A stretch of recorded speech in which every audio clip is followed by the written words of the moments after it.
We are good. Hello, everybody. Welcome to CONSERVATISH, episode 124, I think. My name is Peter Feliciano, and make sure you subscribe wherever you're listening right now. Go fucking do it. Subscribe, leave a review, rate it, share it with your less offendable friends, and you can find my music everywhere as well. I just came out with an album a few months ago. And what else? You can support this podcast at Patreon and all my music things at patreon.com/conservatish, or you can just Venmo me. I don't give a fuck. Peter-Feliciano. And thank you very much, everybody. And our guest today is, what's your exact music name? My music name is REVRYNT. That's REVRYNT. Perfect. Where can people find you? I'm on Instagram, SoundCloud, Spotify, Apple Music. I'm on basically every single platform. I just literally just release, boom, just to all channels. So you could find me. I'm on there. Awesome. How long have you been doing music? I mean, legitimately, well, what's legitimate me? I don't know if I'm doing it legitimately. True. Either. All right. Yeah, so basically, I've always been into music, right? So I've been when I was in the third grade, right? I was in some the elementary school band, right? Right. And I remember choosing, it was they handed all the kids out, and granted, this was in New York City public school, and okay. We had just gotten some grant or something to have a band or some bullshit, I don't know.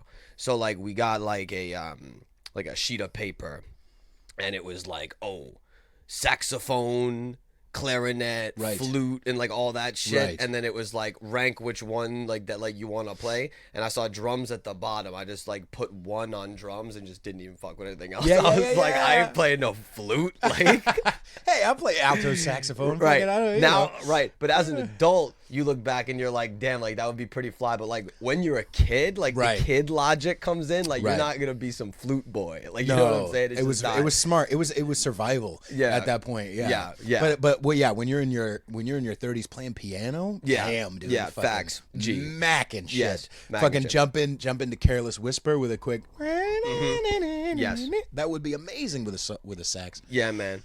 Okay, so you started playing drums. Yeah, and that was in the middle school, just the elementary school band, and then so I did that for a minute, and then they had this after school rock band class, right? And I was always into metal music. I was always into rock music. The first Christmas present that I remember getting was a Black Sabbath Past Lives CD from my dad, and it came with a guitar pick. I never played guitar well, but I remember getting that for Christmas, and that's all I listened to back to back.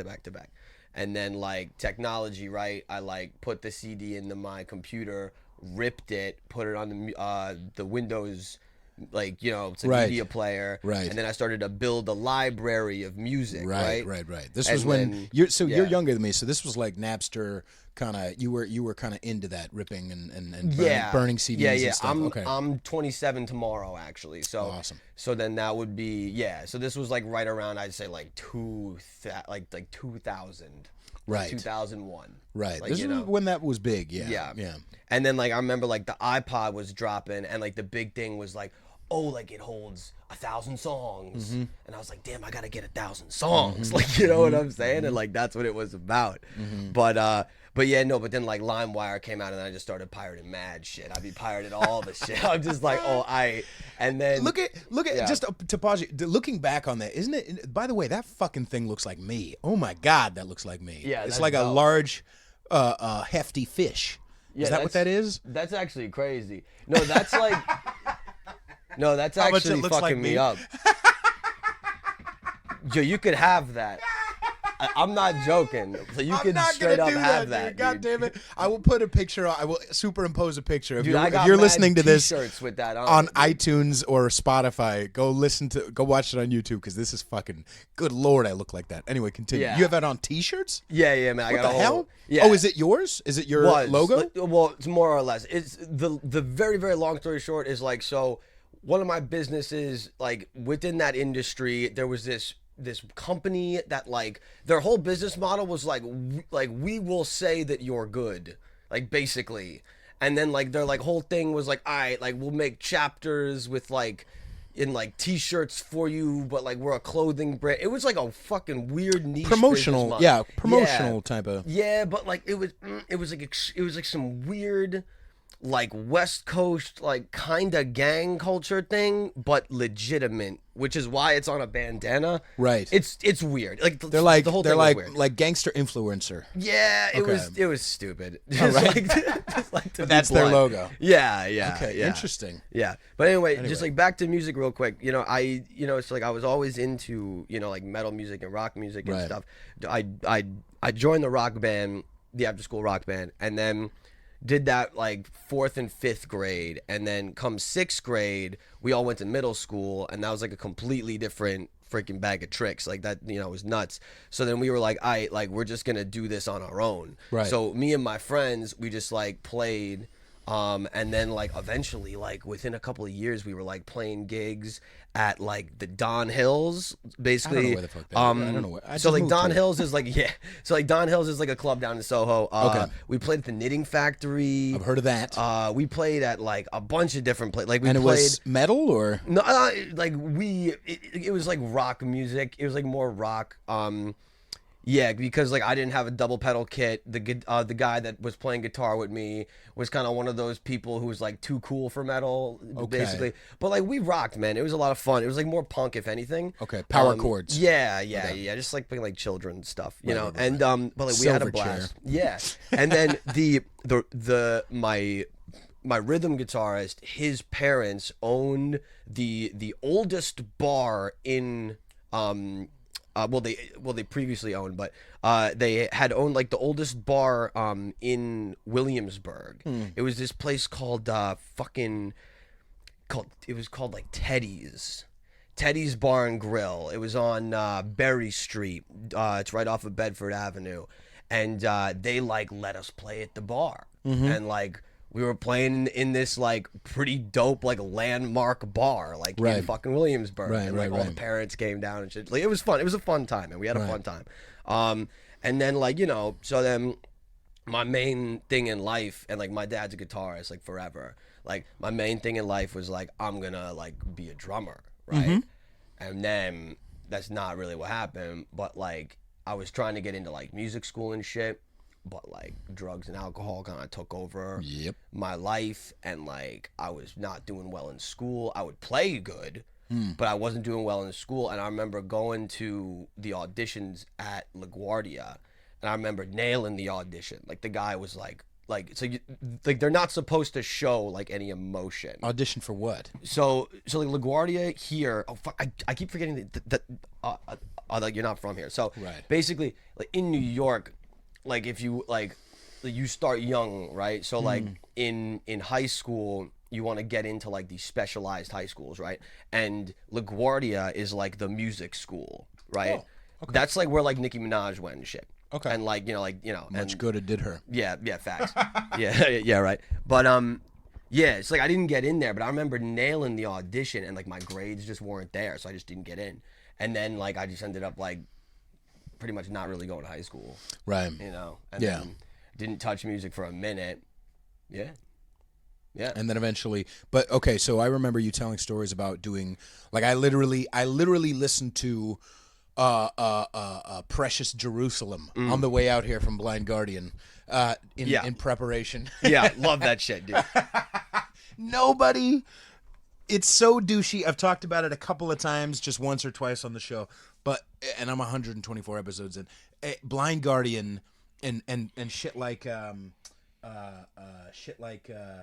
Dragon Force. It's the douchiest, but I love it with all of my heart. Like all of my heart. The corniness, it's so corny. The epicness. Yeah. It's an epic metal for those who don't know. Yeah, and it's like my favorite. Oh my god, dude! Yeah. When I was in school, I got told about it, and I was in a place where I got sober, boarding school, couldn't listen to any bad music, and that was bad music, even though they're singing about fucking Middle Earth and shit. And then when I got out, I looked it up, and it was just like, wow, like this is so, like my favorite motion that an epic metal singer will do is when they point sideways like this. Yeah.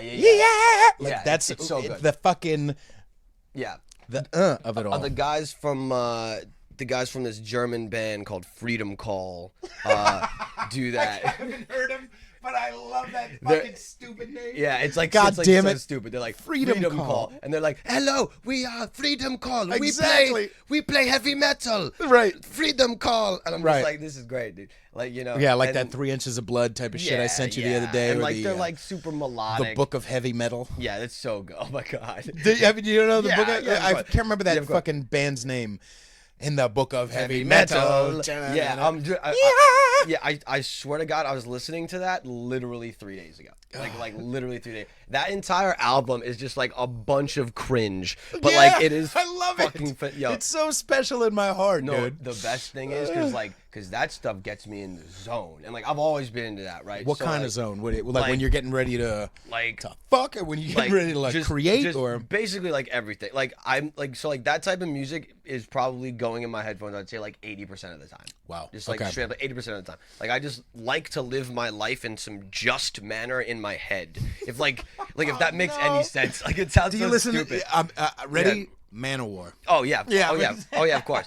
Oh yeah. Of course. Not as often as I would have before. Right. There's maybe 3 songs like of theirs that I like. Really, I'm just on some like The one this where is the mood. one where the grandfather tell me a story. Oh, that yeah, one is yeah. epic. Literally the Yeah. song is just 7 minutes of an old man telling a story of this battle, this Yeah, epic it's battle. just some gangster There's battle, yeah. there's no music in it at all. Mm-hmm. That's my favorite shit about Blind Guardian is that there's a fucking choir Yes. in it. Like Yes, it's the most Yeah. the cringiest, but I love it Yo, to death. when we're off camera or something, just like, dude, like, I will put you on to some like wild shit. Like, there's this band called Twilight Force. Okay, Oh, and let me tell you, no, they're great. And yo, but here's the thing though, these people are they are such fucking talented musicians. Yes. That's the thing. And then like that's why I like defend them to the death, because mad people and basically this is something that I actually would love to talk about. So like, okay, so these like power metal musicians, right? Their musicianship is unmatched.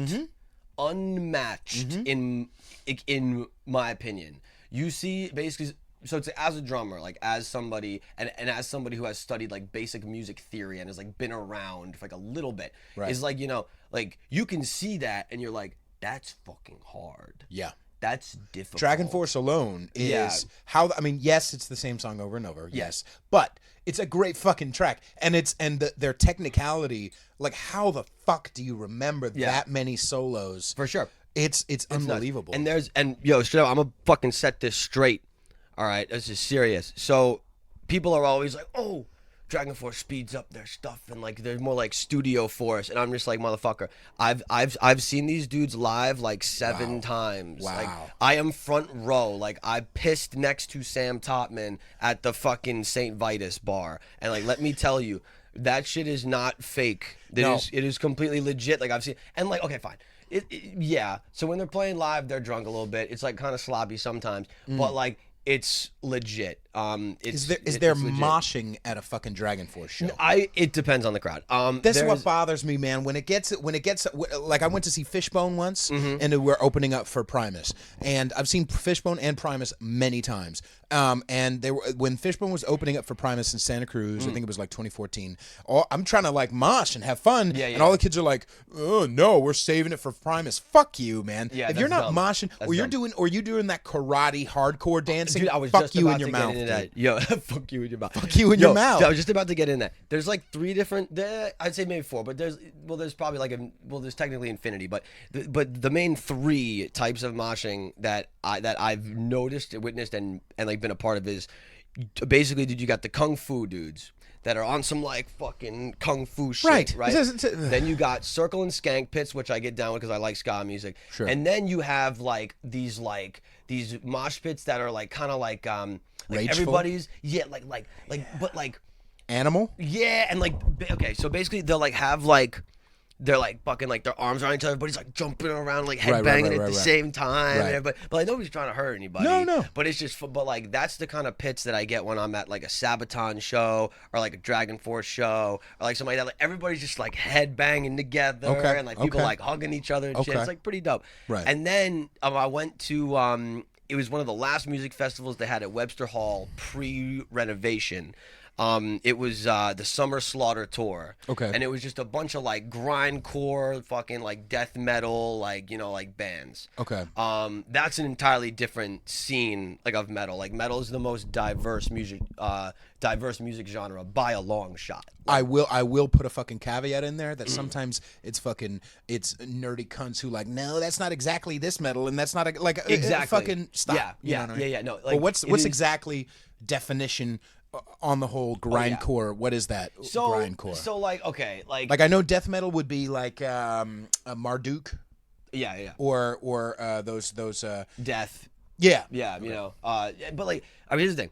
I'm even afraid to even talk about this because there are people who have like such strong opinions and they vary so much that mad people hate for no fucking reason, but it's fine. Bring me the hate. Fuck you. Facts. Cocksuckers. In my opinion, right? So the worst people in music, in my opinion, are like the gent people in metal. Gent.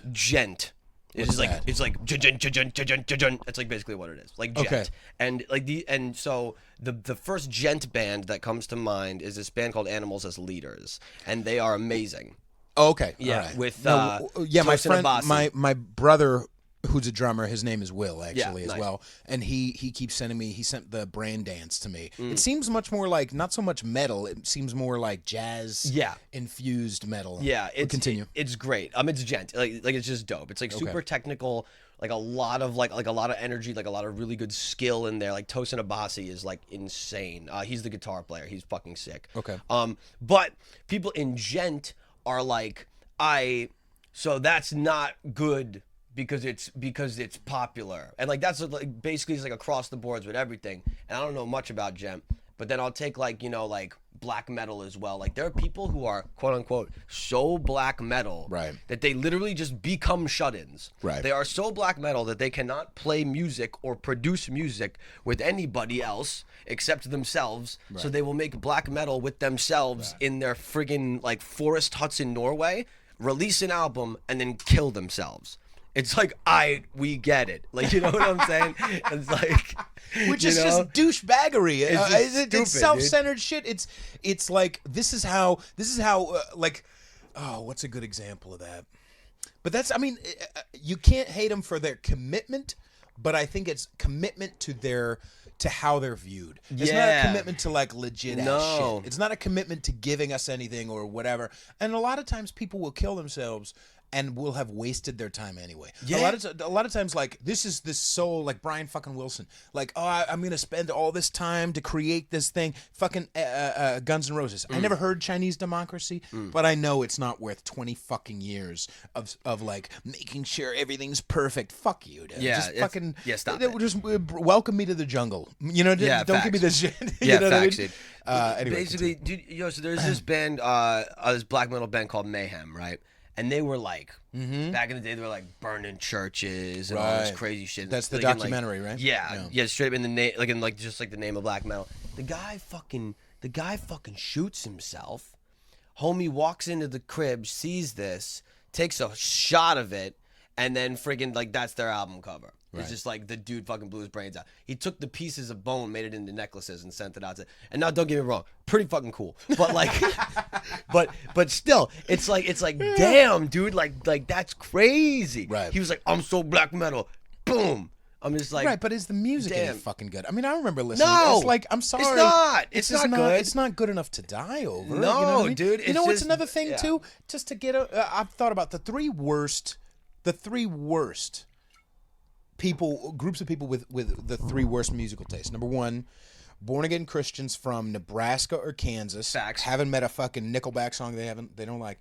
Number two, any black teenager. I'm sorry, be fucking real. Be fucking real. Nicki Minaj, hello, Cardi B. If your fucking favorite artist has a Lil in their name, fuck you. Number Facts. three is goddamn Eastern Europeans who make MMA video compilations on YouTube. Corniest. Oh boy. That corniness affects metal. Yeah. That corniness insipid, and when it's done right, when it's over the top or when it's like, you can respect the book of heavy metal. Yeah. Like it's just like there's something There's like power to it. Yeah. Right. There's a quality you can't really understand, but you get it in your belly, in your bones. Give a fuck.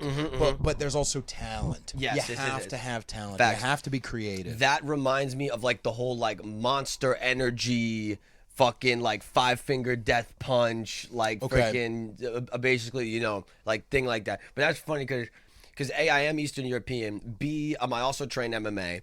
And then, right, but I know exactly what you're talking about because I've seen them. Smell like just axe. Like, you know what I mean? It's just like, and I'm like, dude, stop. Like, it's like, this is bad. This makes me look bad. So you're making me look bad. Like, and then completely not as like related to metal music is that, so one thing too is that, like, okay, so I got super big into dubstep and rhythm around like 2010, right? Yeah. Like I'm not gonna claim on some like, oh, I've have loved dubstep since the beginning, because like I feel like mad people do that with a lot of different things, and they're just like, oh, I've known this since 1999. I'm just like, all right, cool.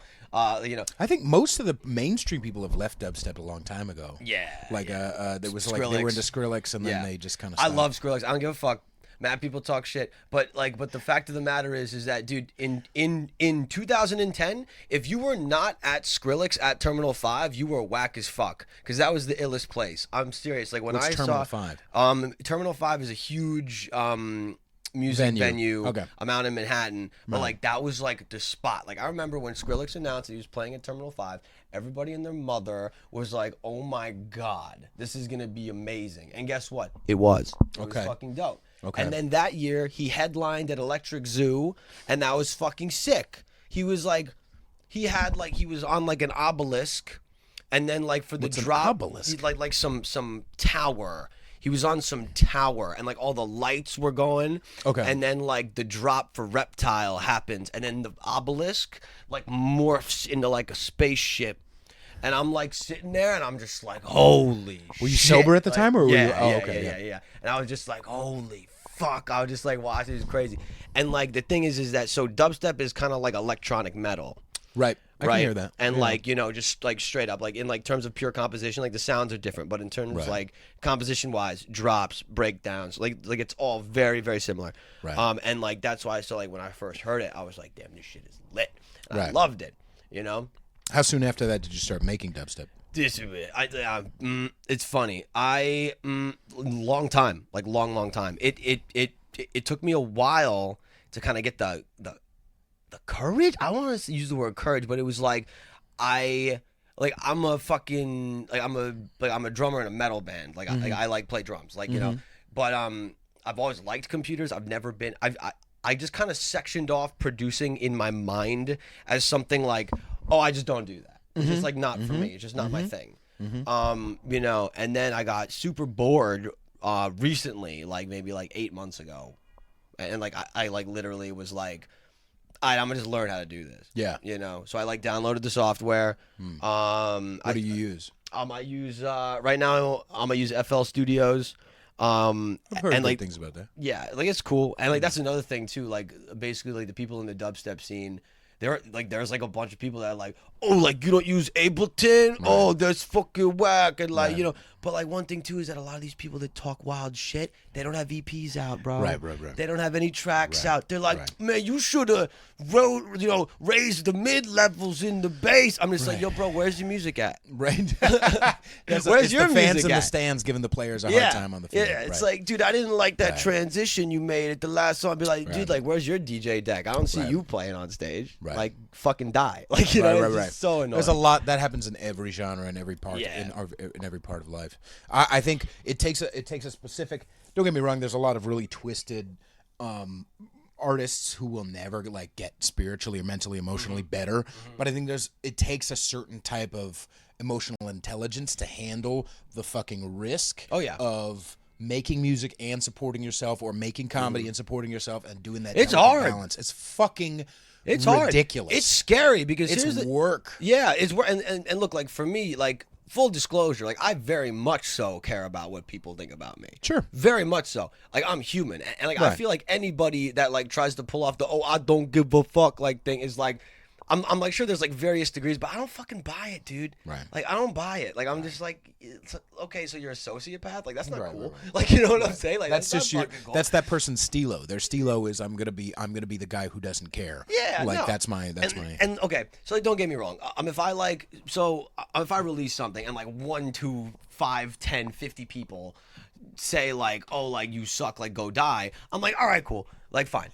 Okay, so you know, but it's like what's scary for me at least is like I'm like when I put shit out there, I'm afraid that like, well, I don't want to use the word afraid, but like one thing I think about is like, yo, like I don't want people to think I'm like a poser, Right. or like something. So you know what I'm saying, and like that's scary Sure. to me, because I've only been producing dubstep music for maybe like 7, 8 months, and like I've been doing it for fun because Right. I need that creative outlet. Like Right. I like fucking need it. Right. In my real life, I like work in risk at a very large company. So like it's like, you know, it's like it's a great career. Sure. But you know, like doing that sort of stuff in like high finance with like math and everything like that, like it fucking drains you. Like you know what I'm saying? So, you know, I like need that creative outlet, and I love dubstep, and I'm on my computer a lot, and it's just like, all right, I'm gonna learn how to produce. Right. And like, you know, so like I just started doing stuff from there, and like it's been a lot of fucking fun. It's been a lot of fun. And then I like had enough material to come out with an EP, so I was like, all right, dude, I'm gonna drop this EP, and like I finished it, but I didn't release it for straight up like 6 months. Like I like didn't release it for like 6 months purely because I was like, fuck, it's not good. It's not quite there yet. What's gonna happen? I don't know. People are gonna fucking hate it. I'm gonna be labeled as like some fucking poor music producer, and like just all the shit. Everything's going crazy.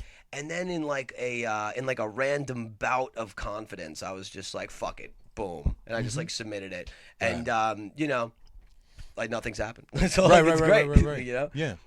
I've actually heard that in the process of making my album, which I came out with a few months ago, it's not. There are some metal-ish songs, but it's like Jack Black meets Jeff Buckley. Just go. It's very good. Fire. I'm better than everybody. Fire. But one of the things that I was told in the process of all that was we mix. We spent like a year and a half doing all the recording and all the instruments and and it's fucking expensive. It is. And, It's really thank expensive. God to the GoFundMe people who you know donated, like I think it was like 1,200 past the goal to like help me create. And I Damn. blew through that very quickly on producers and whatever. So it was a lot of my own stuff too. But you know, in the process of that, we recorded, we got all done, and then he said, now leave it alone for a month minimum.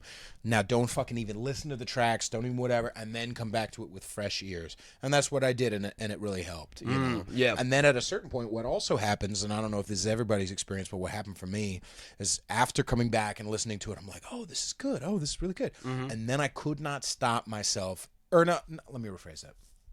I don't think I did as bad a job as you know, I'm one of those people like, oh, I'm so selfish. I'm, you know, overly, you know, trying to correct myself with shame. Story of my life, Never yeah. fucking works. Yeah. And what happened was I had to remind myself over and over, like, okay, I'm going to send this out one more edit. I'm going to ask the producer to tweak this. All right, we're going to sit down. We're going to tweak that. We're going to raise up this. And then at a certain point, fucking no more tweaks. Yeah. No more tweaks. Because that can become so masturbatory and so, Yes. like we were talking about the Brian Wilson thing, like it can become so masturbatory that there's no progress at all. And Exactly. I'm hiding behind it being perfect so I don't have to risk letting it go. Yeah, you just very cleverly like articulated like exactly what I was trying to say. Like, Of course, poorly. I'm amazing. Yeah, facts. But no, but here's the thing. Like, so I'm like, okay, so not at my core, but like, you know, like, Right. like I am also I'm kind of an elitist prick, Right. Like about certain things. Sure. And like one of them is that like, so like, if I'm gonna put something out there, especially with like electronic music or like with something like that, basically is I want to do everything my fucking self. Sure. Which is stupid. Yeah. Like just like straight up. And like so basically at first I started, and then I just kind of made a lot of compromises along the way. So like at first I was like, I'm gonna synthesize every fucking sound. I'm gonna learn sound engineer. I'm gonna build everything from a fucking sine wave. Right. And then you could suck my dick because I'm the best. And then Right. and then basically and then I was like, okay, first off, that's psycho. I'm not a sound designer. That lasted about like 3 days, and I was like, okay, never again. So then I started getting some sound packs together, you know, like bass drums, hi-hats, snares, you know, bass sine waves, and like started altering with that. I stuck with that for a while, and that was good. That was fun. Then I got like a couple of other sound packs that had just like a lot of really good like synth presets. Built a lot of synths. Used stuff from YouTube, literally YouTube. It just taught I've heard me. Splice is good. Splice is fire. Yeah, Christine Kern, who was on, I just recorded it over there. She's a music producer, and she was talking about how Splice is so much better because you don't have to buy a whole pack of shit. Yes, you the can individual just sounds. Yeah. Yeah, and like that's great. I use Splice to rent a very expensive synth thing called Serum, which is where I build a lot of my bass lines and stuff. And then but then the thing that fucked me up, man, was this mixing and mastering. That was the fucking That's the hardest one. That's the hardest shit. And I was like knocking my head against the wall. I'm like taking online courses for mixing and mastering. I'm like figuring this shit out. Like stuff that people go to college for 4 years for. Right. And I'm like sitting there and I'm just like knocking my fucking head against the wall. And like it's like, you know, it's okay.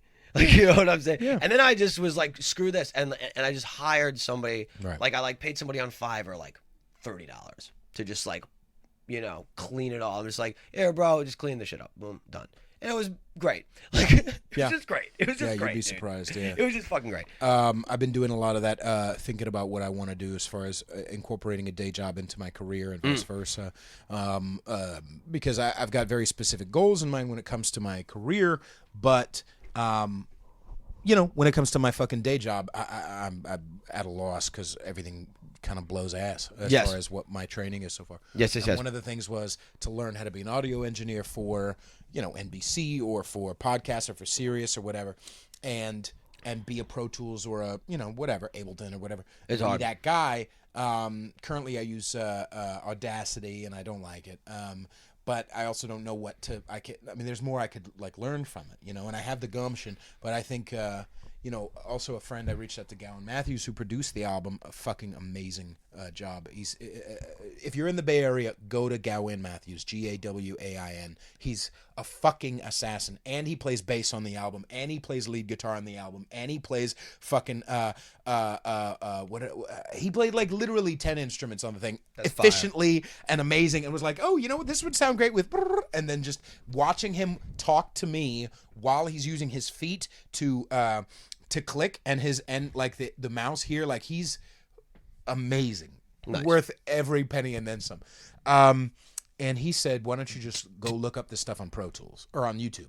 How to, you know, and do it that way. It's so hard. I'll probably pick your brain about how to do some of that shit and what to steer clear from. Yeah, Jim, I'll show you. Yeah. So you started playing. I saw that online. You've been practicing with a band too. Yeah. That is the Abyss Walkers. It's me, my buddy Earl, and my buddy Taylor. So all of us are metalheads, and I met Earl somewhere, and he was basically like, "Yeah, dude, I play gent." And I was like, "Oh, so you're a dickhead?" And then like we became great friends.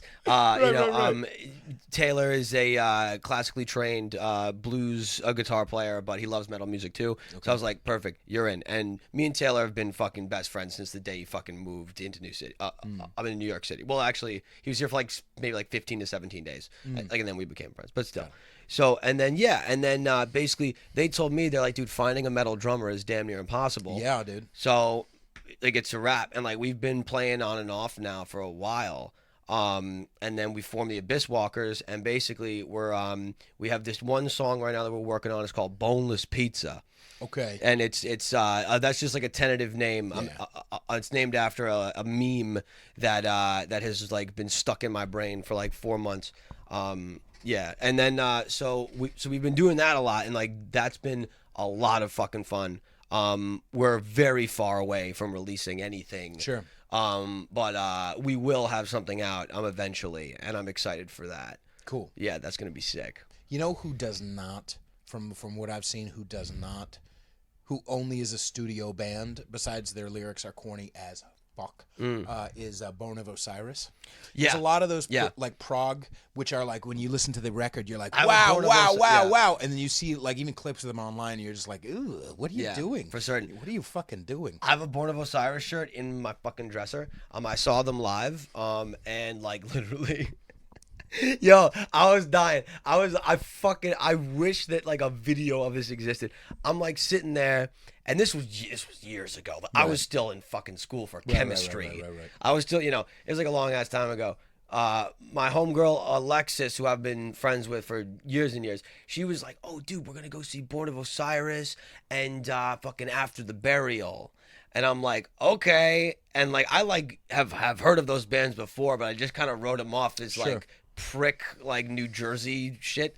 Like Okay. like so I was Are just they like, from New Jerscy? No, I don't know where they're from, but it's just like in my head like everybody. Why pass up a good experience or a good opportunity to say fuck Jersey? Yeah. Well, yeah, that and like I feel like everybody that I know from Jersey is like on that kick. Like they're like usually, dude, like the ones that are kung fu in the mosh pit. If you walk up to them and say like, "Hey, what's up, man? Where you from?" They're gonna be like Jersey. Like you know what I'm saying? Like it's how it is. I will.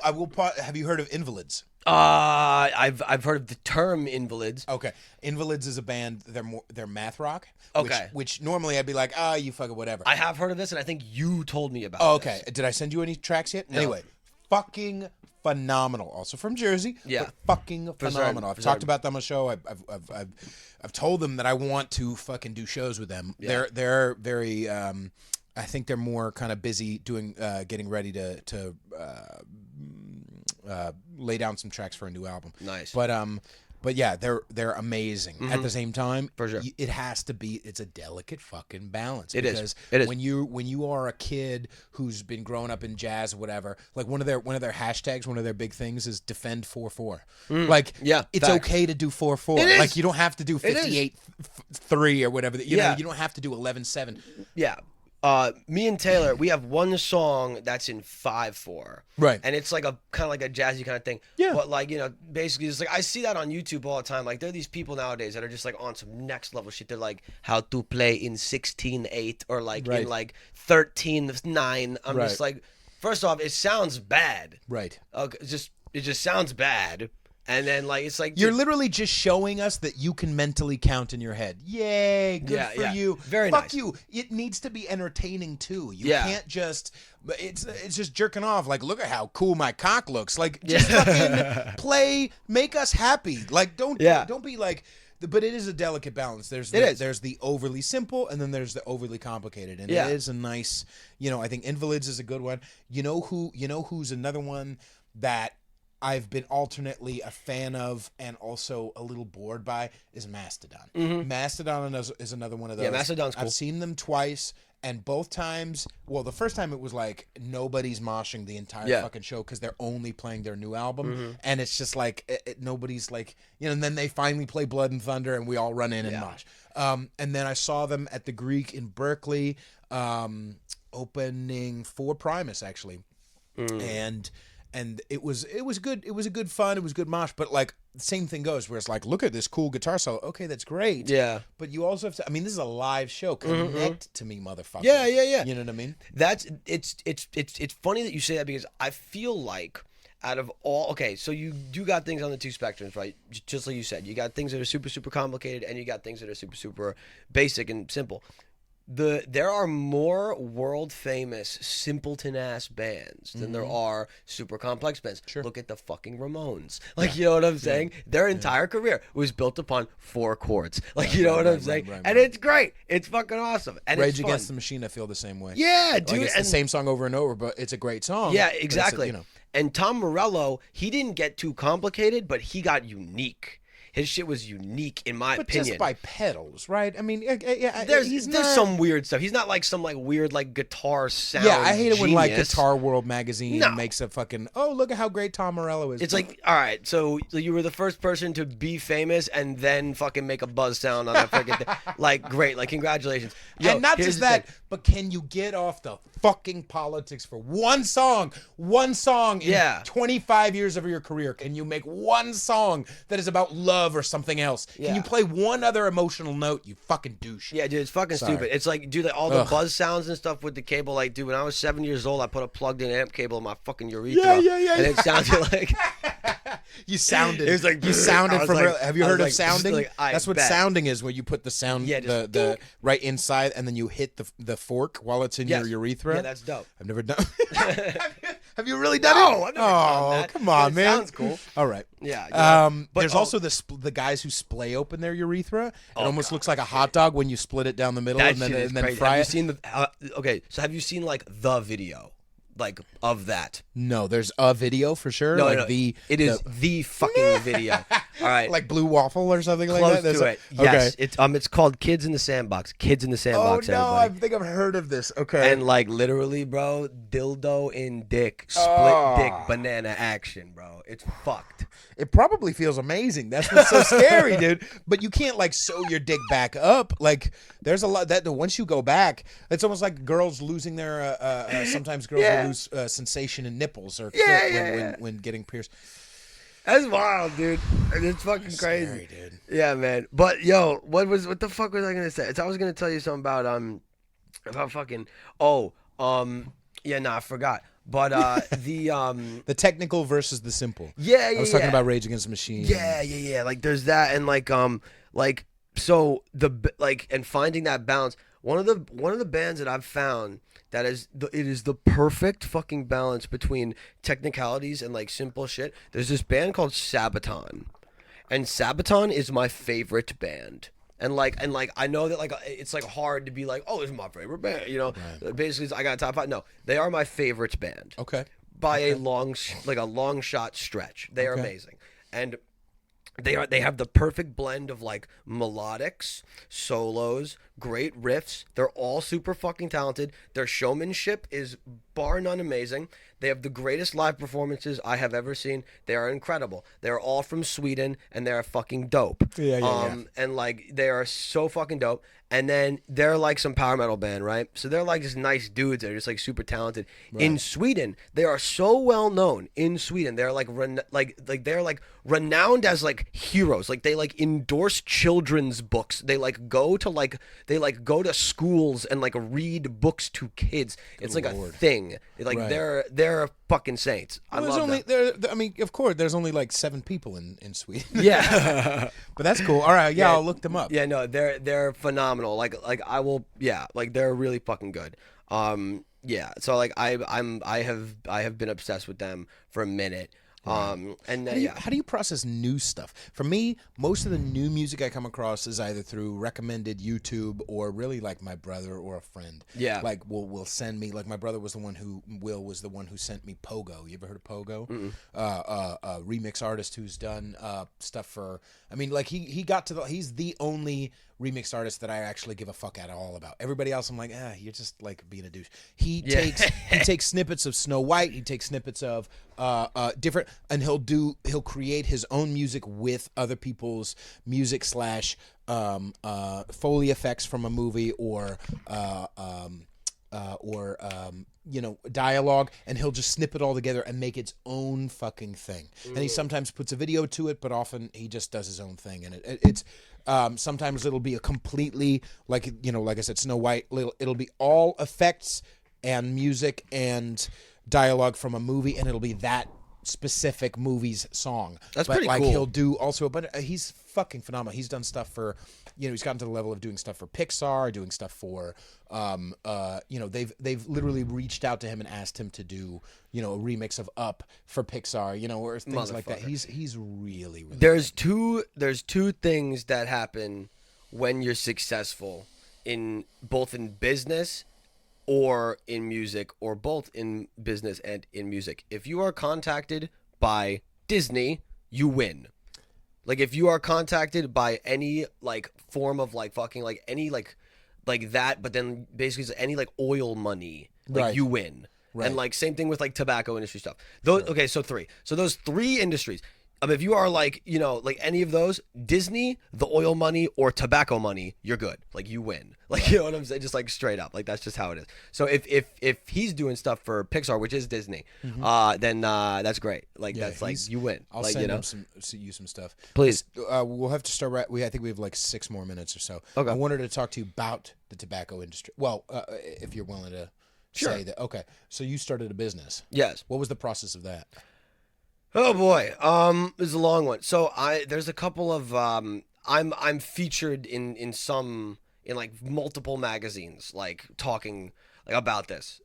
It's like, okay, so how do I start? So very very long story short, vaping. Okay, so when you think of vaping, you think of Juul, right? You think of before Juul, there were these things called like, mods, right? Everybody was modding. It was like a hobbyist thing. Okay. It was like there was the vape shop and you go to the vape shop and you could try out the juices and then you have the mod and then you build your coils and then you put the juice on the coils that you build and like everybody had their own like personalized like mod like vape tube. Sure. And like everything was like custom and like you had like your own little, it was like a cool thing. It was like a cool like hobbyist fun thing. Right. And then shit got blown out of control. Like there was like one year it was that, the next year there was like fucking conventions out in California and fucking like LA, thousands of people, literally $1 million industry turned into a multi-billion-dollar industry overnight, over fucking night. Wow. And psycho. Basically people called it the wild basically just like the wild west because there was so much shit going on, companies consuming other companies, like companies literally overnight making millions of dollars. Like it was crazy. Like it was fucking craziness. And I saw that come in from a mile away and I was like, I'm jumping on this bullshit. Right. And basically I was hanging out at this vape shop and then I realized that one of the biggest problems in vaping at that time was the goddamn coils. And I was the only, well, not the only one, but like I was very good at building these little mini coil things. And I was like, all right. So I started doing that for my friends. I was like the builder. I would build all my fucking friends' vape mods all the goddamn time. I was just like, damn, I gotta start charging money for this shit. And then people in this shop started asking me, they're like, dude, can you build this for me? I'm like, all right, fuck this, $10. And they're like, all right. Then I started realizing, I was like, wait a minute, I could just make these coils pre-made and sell them. So I started doing that, and then I sold them on eBay, and then I saw the numbers pile up, and then I started selling them on the internet. Then I built an Instagram. Then I had to get a warehouse. First it was my crib. I was making them in my crib. Hired a friend. Me and my friend were making these coils in the crib. Got a warehouse, then I got a bigger warehouse, then I got 2 warehouses, and then before I knew it, all my products were being sold in 250 stores around the world. Amazing, dude. And it was fucking crazy. And I did like 99% of the sales myself, like over the phone. Just it's like email marketing, social media marketing, just fucking cranked it out. Right. Like went in. I had zero practical business training. I was working with a guy who had some business experience. And he was good like moral support. Sure. Like yeah. And then but then things got real good. Things were great. And then the government came in and they were like, yo, you need to get regulated by the FDA. I'm like, all right, how much is that going to cost? Like $26 million. I'm like, oh, okay. Yeah. So fire everyone. We're like, Wait a second. Was this because of the size? Was the size of your company a factor? Meaning, if you were bigger, then that amount would have been bigger. If you were smaller than that, no. If you were selling electronic cigarette things, you had to. Well, not selling. If you were manufacturing them, which we were, because I created the designs for all of these products, 26 of them, $1 million a pop. So yeah, and then I was like, literally, fuck it, dude. And then like, what was crazy was that one of the big things was that so I had a factory out here in Brooklyn, and like I had like fucking 7 employees, like something like that. Great guys, great guys, most of them, like yeah. And then so did that, and then yeah, like I was like, dude, I gotta move this shit to China. Right. There's no way. This is Right. insane. So what am I gonna do?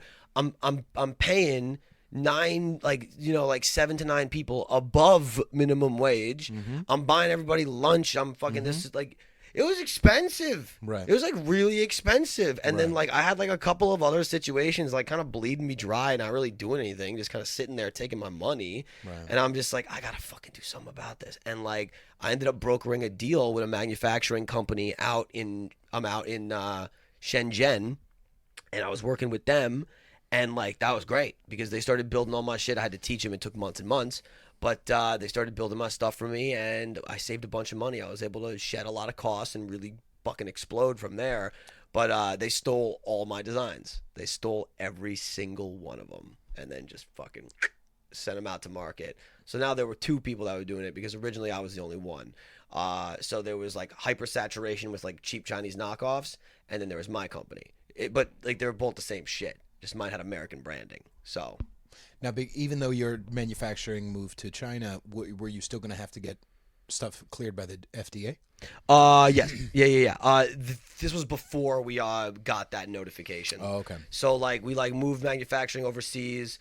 I kept the warehouse to do like the order fulfillment, but also to just like hang out in. Like, you know, we had like a fucking rock wall in the bitch. Like we had like, you know, like TVs mounted. It was the hangout. It was the spot. At the time where that happened, how long, like, did they eventually just say, okay, we've got your design, we're not going to manufacture your stuff anymore, we're just going to make our own thing? Or were they manufacturing yours and manufacturing their own at the same time?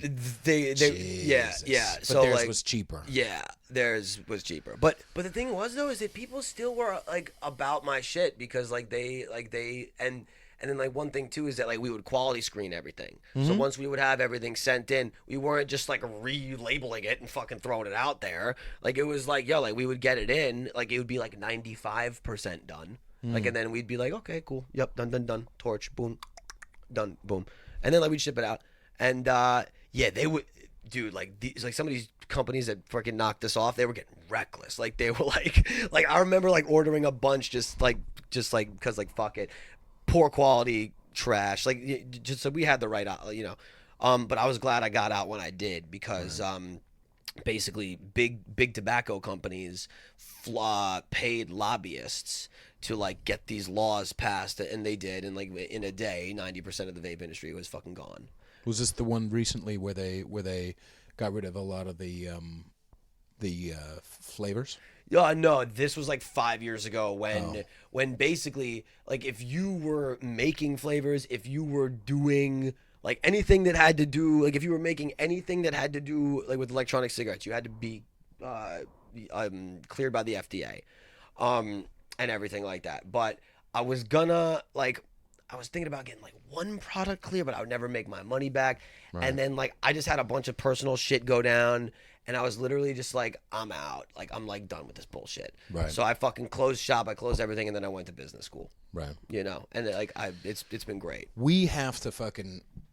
I gotta head out, but yeah, no, this is sure. We're just getting into the fucking depth of this shit, and I really want to pick your brain more. So I'd like to have you on another day if you're down. Okay, because this is fucking like I know my people, and like that's exactly what they want to hear. But then you know. But now we have to end. But don't worry, everybody. We'll come back to part 2 of this fucking story, and then I'm sure much more. Yeah, thank you so much for doing this, dude. Yeah, man. I really appreciate thanks. your time, dude. Yeah, especially on your birthday. It's so nice. Yeah. You know, it's good. I enjoy doing stuff like this. Like whenever any of my friends are doing anything creative, like I always want to be involved. Like however I can to not only support but also just like, dude, it's fun for me too. Yeah. Like, you know, I get to fucking like talk shit with my boy. Like, you know what I'm saying? Right. Yeah, it's lit. Where can people find your stuff again? One more time? REVRYNT, REVRYNT on Instagram, on Spotify, SoundCloud, you know, the Googles, basically everything. Just hit me up, follow me, and do the thing. Thank you so much. Awesome. And you can support this podcast at patreon.com/conservatish. You can find my Instagram at Peter_Feliciano. I'm also on Facebook and Twitter, but whatever. And then you make sure go download my album or stream it on Spotify. Peter Feliciano. That's the name of it. You see my face with me biting my bloody tongue. It's fun. And then, make sure you leave us a review and subscribe to this and rate it and share it with your friends. And thank you very much, everybody. Bye. REVRYNT. Bye.